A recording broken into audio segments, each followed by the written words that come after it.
Hey, you lovely lot, and welcome back to Crime Analyst and the Intelligence Cell. And this week, I'm going to return once more to the case of Nicola Bulley. You know, last week I shared 3 of my concerns with you about the case, but it's important to say they're not the only concerns that I have. And I think it's important for me to tell you about the totality of the concerns that I have, because oftentimes in my work, it's about an accumulation of things. It's not just about one thing in a silo or in isolation. So I'm going to explain a little bit more in a moment. Firstly, I just want to thank you all for subscribing to Crime Analyst. I just hit 10,000 subscribers, and that's an incredible milestone for me. And I really appreciate you watching and subscribing and liking what I'm doing, but also sharing me with other people. So please continue to do that. And also, if you haven't subscribed just yet, please do. Just hit the button and subscribe and drop me a message. So I want to return back to Nicola's case. And I think it's important just to let you know that Nicola was laid to rest on March the 9th, which was International Women's Day. So that's a very fitting day for Nicola to be laid to rest. And I really do hope that she has found peace. So the fact that her body has been released now, of course, we have to wait until June to find out more from the coroner's inquest about when she died and also how Nicola died. And that is important information.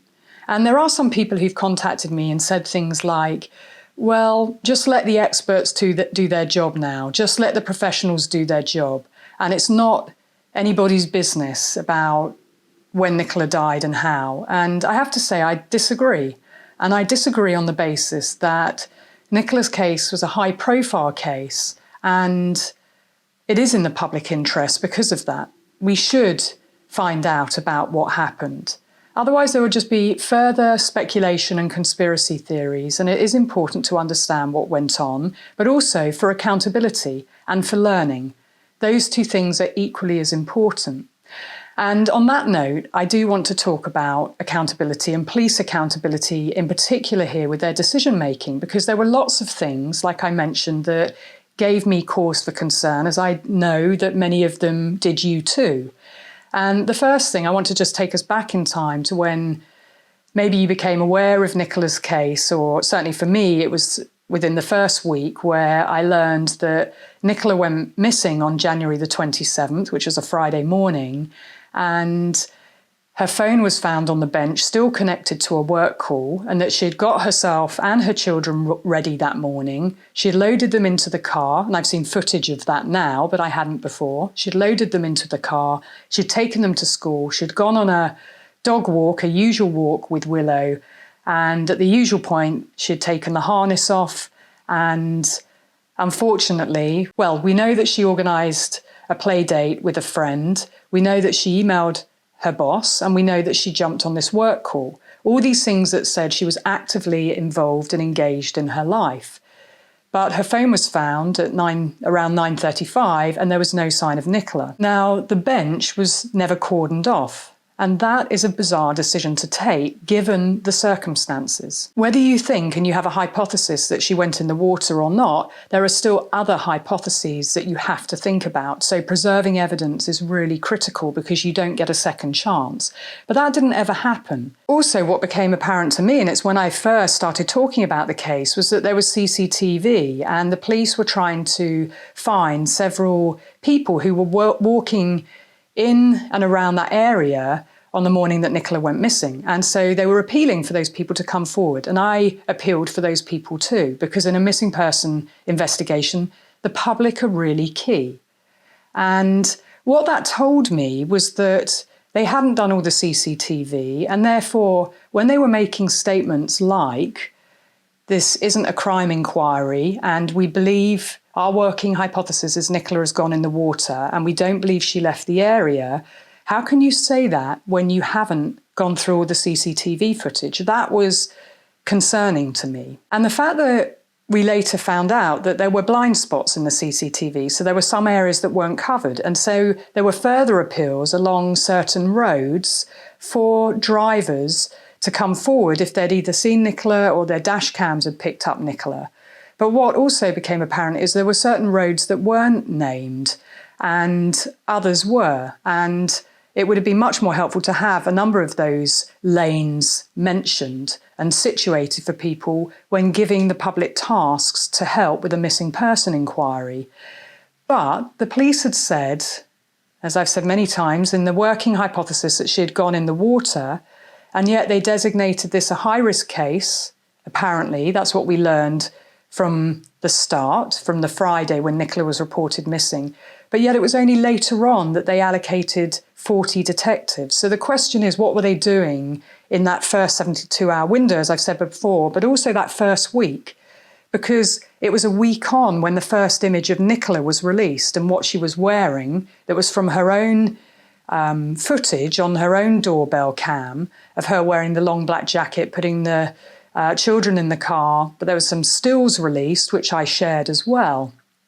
Why did it take a week to get that image out there so that people could see what Nicola looked like and maybe it would jog some memories? And that was another concern for me, that if she was high risk, why did they not release that image within the first 72 hours?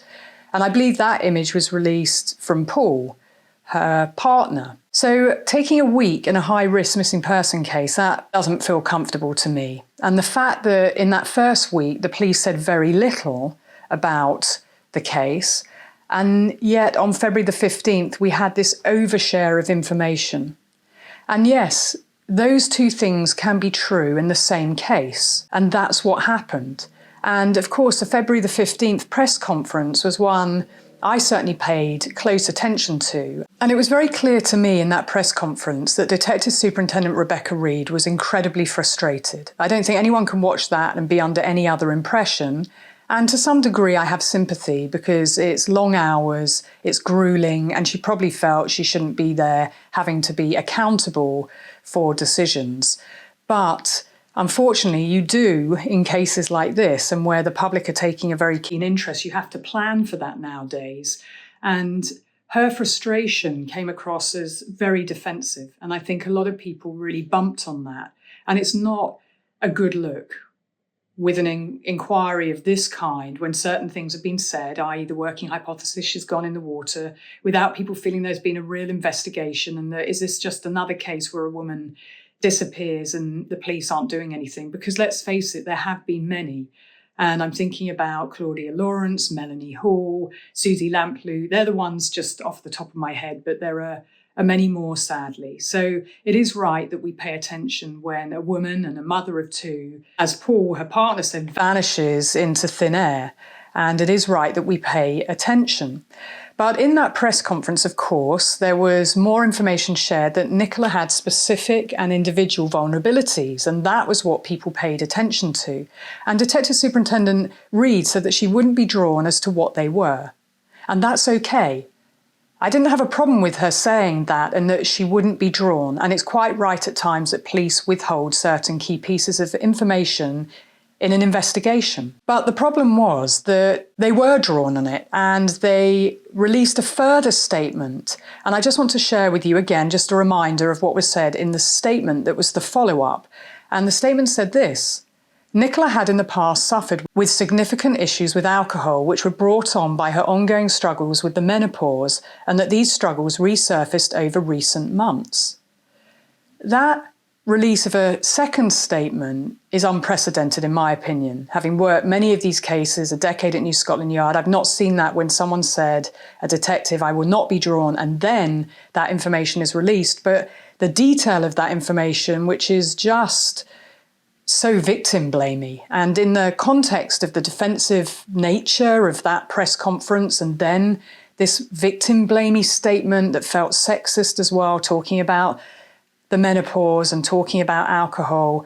I mean, it just felt, not just to me, but to many others, but I'll talk from my own perspective, that this was an attempt to shift the focus and shift the blame. And that felt very uncomfortable. There was a sub-context here. And admittedly, some people contacted me afterwards when I said that I was very uncomfortable with that overshare of information in the timing that it was released, as in there was a press conference, it wasn't released there, it was then a follow-up, but it was almost, well, it was almost 3 weeks that she'd been missing, not quite 3 weeks, it was February the 15th. And we were hearing this then. And my question was, why? Why then? The timing and that release after them saying we are not going to be drawn on the subject. It raised a lot of questions for me. And so some local people did contact me and say, look, we knew Nicola and we also knew that the police had been called to her home address on January the 10th. And there were some people saying that they were going to release that information to the media. Okay, so let's unravel that. That yes, at times in investigations, sometimes information is released when it shouldn't, and you cannot control every part of that. But the fact that local people knew that the police had been called to the home address on January the 10th before Nicola went missing, that was the most significant part to me, not the aspect of menopause, or maybe she liked a few glasses of wine here and there, and that to me doesn't sound like an issue, but it became an issue. And I wondered that was the reason why that information was released in a secondary statement because the police wanted to be the ones to release it. They were concerned that it might be released, not the alcohol and the menopause, but the fact they had had previous contact with Nicola. And I believe that that was their attempt to control the narrative and that they didn't want that coming out from another source because it would look incredibly bad for them. And therefore, they wanted to be the ones to release it under their own terms, and they referred to the Independent Office of Public Conduct. So that, for me, that important timeline tells a story. It's revealing. And like I said, if it had come from another source, it would not have looked good for them in an already not very good context where people were looking at their decisions and criticising them. So were they trying to get out there first and claim that narrative and control that narrative? And that's why I believe there needs to be an independent inquiry to look at all these decisions that have been taken, and the context must also be understood. The timing is really critical. You see, for me, it was not in Nicola's best interest to release that information almost 3 weeks down the line that she was missing. It would have been much more relevant to release that information within the first 72 hours or the first week where there was a realistic prospect of finding Nicola.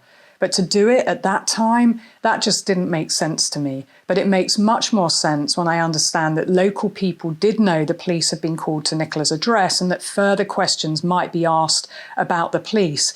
You see, it's my opinion it was much more in the police's interest to control the narrative and put that information out there. And that was their secondary thought and advice, and that's why I believe they did it. And that, again, is further corroborated by the fact that the Police and Crime Commissioner Andrew Snowden makes a statement at a time where things are quiet on the case to say that he wants to ensure that there is a review to find out how the narrative got away from the police and how they can better control the narrative in future cases. That's the subtext of what he was saying, not we must learn the true lessons here and get better at what we do.